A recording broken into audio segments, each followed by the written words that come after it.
Hello friends from Ukraine. It's day 100 of this war, and by God's grace and by God's mercy we're still here, and Ukraine is continuing to stand strong in spite of this brutal and ruthless invasion of their nation. And I just thought I should give a little update to let you kind of know what's going on, how our family's doing.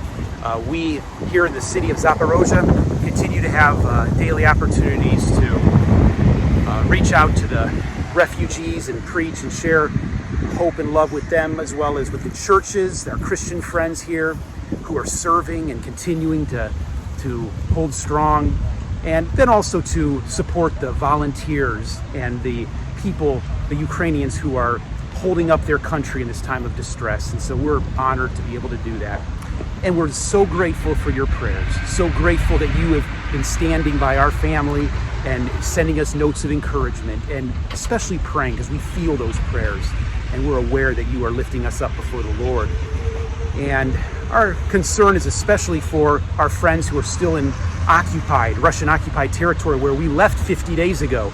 We've now spent 50 days here in Zaporozhye, and the first 50 days, as you know, we were still at our home where our church is, and where our life was for 18 years in the Vasilivka region, about 30 miles south of us here. And even though we left, we still have a lot of friends that are still there, and our hearts are concerned for them. They've now been completely cut off. The Russians have cut off all their internet. Even cell phone coverage is hard to get now. And so they're going through a very difficult time, and we would ask you to continue to pray for them.